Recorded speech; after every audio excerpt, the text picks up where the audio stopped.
The state must reinvest in public education.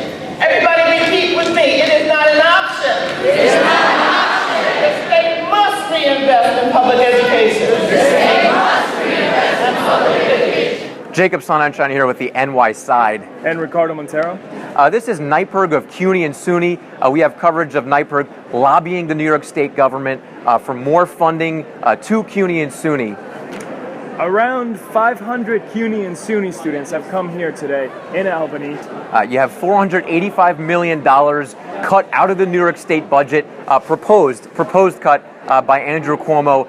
This lobbying event is to get that $485 million back, funding to CUNY through whatever source, New York City, New York State, and we'll be investigating the relationship between those two governments as we go. Cuomo suggests that the city should pay those $485 million. However, the city is already paying $35 million. And Mayor de Blasio has already denied the proposal. We have some speakers today, some very important speakers, Ricardo. We have Deborah Glick of the NYS Assembly of Higher Education Chair, and we have Alex Borjamiza, the NYPIRG Chair and Buffalo College student. We'll have continuing coverage of this protest. Please stay tuned. There's going to be a lot happening. We're going to be investigating the relationship between New York State and New York City, and we're going to be looking at the flow of money and the odds and ends of the situation. Ricardo? We will also have interviews with the students, faculty, staff, and anybody present that might be able to open up a new window to this very complex problem. We'll be back. I think when you start cutting college budgets, any college budget, it's a tough way to do that. You've got to, in my mind, you've got to continue to support education. CUNY's been supported by the state for a good many years, and I'm not sure where the governor's going with this.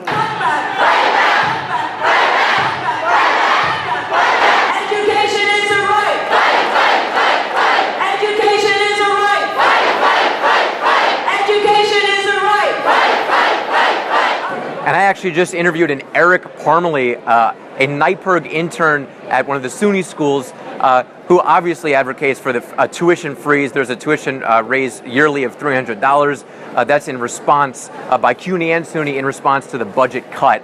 And I asked him, are there any negotiating tools used to get back some of that budget to negotiate with New York State and possibly New York City, but really New York State? And he basically said, a lot of students can't handle the tuition raise, and that's really it. And in terms of negotiating tools that NYPIRG uses towards the state, it really stops there. It's really, we really can't handle this tuition raise. It's really a burden on students, and that's what I've found so far. We'll be back with more. This is a fight to ensure that the state maintains its support and commits to a full maintenance of effort to ensure that the resources are available for you, your colleagues, and future city and state university students.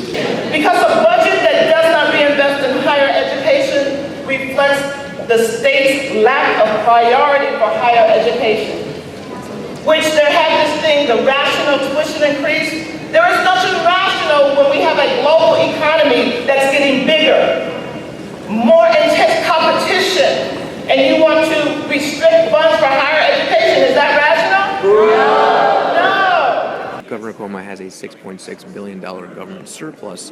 What is that? Is that political? Because he's got a surplus. Well, I would say it's somewhat political. Yes, I think the city should be funding it very heavily. It is a city university.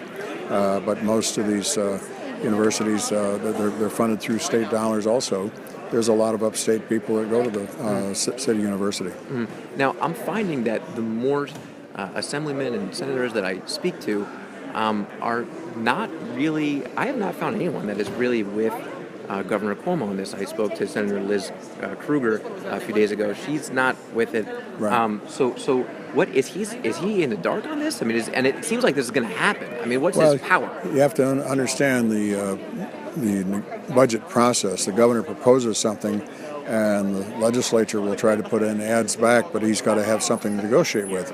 So the legislators from the city probably will push hard to get that money added back in. But in the meantime, the governor may extract something else that he really wants more. The law for community college funding, education law, states that if the community college is open access, which I believe we all are, the state should be paying 40% of the budget.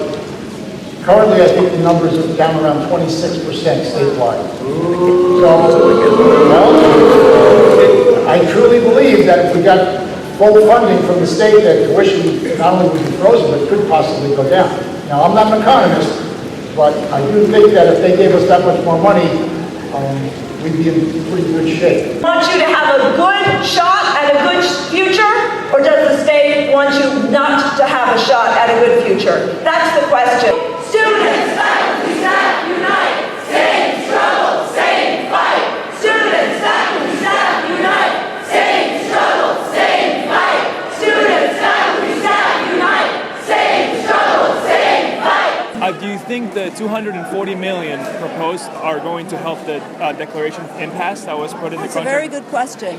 We're hoping, first of all, and pushing very hard for the $240 million that the governor put in the budget specifically for retroactive raises for CUNY employees, that will stay in the final budget, in the enacted final budget.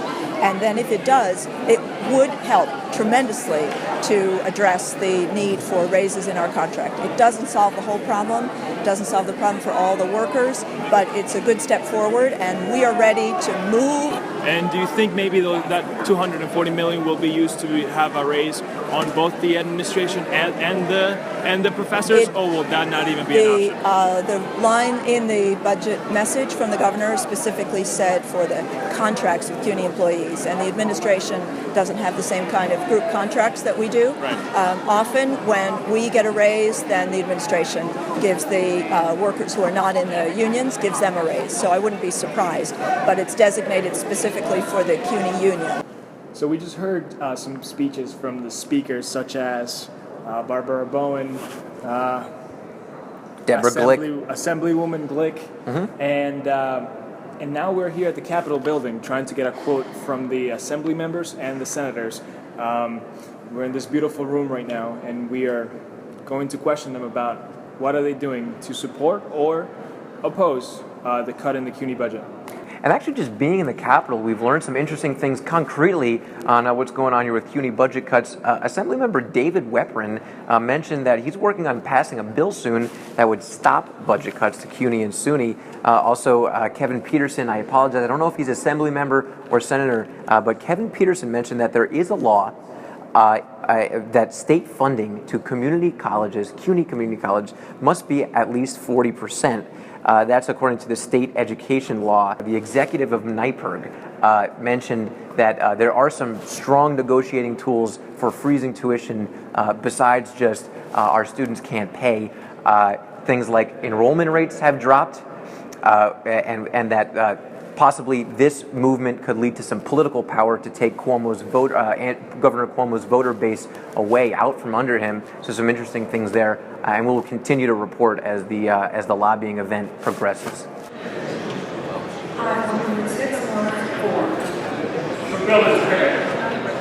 The administration salaries right now at CUNY they've risen since 2009. The range is about $190,000 a year for an administrator to about $500,000 a year. Chancellor Milliken of CUNY in 2014 made close to $500,000 that year. Right. Adjunct salaries have gone nowhere. They've only reached an agreement to receive $240 million from New York State for those negotiations this year, first time in 6 years. Is that holding CUNY back from receiving funding? I really can't say. I honestly can't say what if that's a player in the field on that. If I said that Senator Kruger said that she believes that could lead to mismanagement among CUNY administrators, what would your thoughts on that be?